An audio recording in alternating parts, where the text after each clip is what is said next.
Jatend migao mar thieth Debra Barasa oyie ni okumba manyien mar thieth mar SHA osebedo kod ng'ikruok kendo gichano mar medo bero lony manyasani mar tieko ng'ikruok ma kama.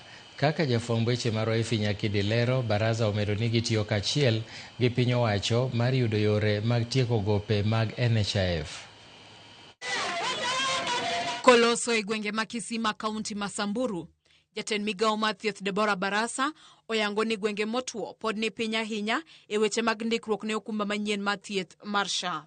Achiel kuom gigo mathiro ndikruok ne SHA e gwengego en pek matiyo gi lony manyasani mar yor mbui. We noticed that the ASAL counties are not having high registration. One of them being the long distance. Secondly, again, the issues of system, internet connectivity concerns, among others. Kaluwore gi ma, Barasa omedo jiwo chwalo omenda moromo ne migao mar thieth kaka achiel kuom yore mag neno ni ndikruok ne SHA omedore e counties go moting'o Samburu, Turkana, Wajir, Mandera kod Marsabit e kind mamoko. There is need for facilitation so that we can improve registration in the ASAL, and you can really see for those that have benefited even in the county referral hospital why it is critical for one to register in the Social Health Authority. We have encouraged the county government to work towards ensuring that patients have their identification cards. That way we'll have seamless utilization. E kindego, Barasa oyie ni okumba manyien mar SHA osebedo kod ng'ikruok gino mamiyo oganda kod ute thieth rito ahinya mar mondo mi giyud chenro makare. This is not new.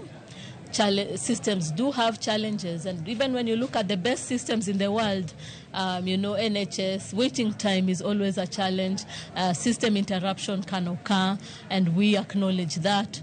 We've had a new server system that should be able to support, because it's bigger, it has a bigger space and can occupy more data and the like. Komachielo, omedo ni piny owacho kachiel koten migao mar thieth tiyo matek maneno ni gope mag NHIF otiek chul. Matok ute thieth mag ji giwegi e bwo mabul mar rufa chwalo ng'ur margi e wi gope maromo bilion 30, kendo wacho ni chakre tarik 24 dweni gibiro weyo chiwo chenro mag thieth e bwo okumba mar SHA.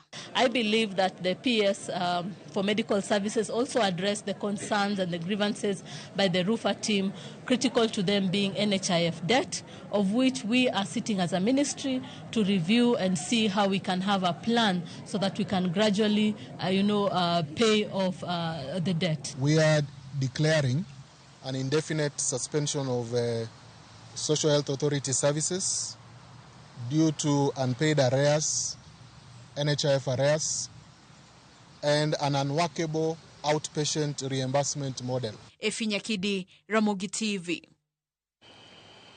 Ramogi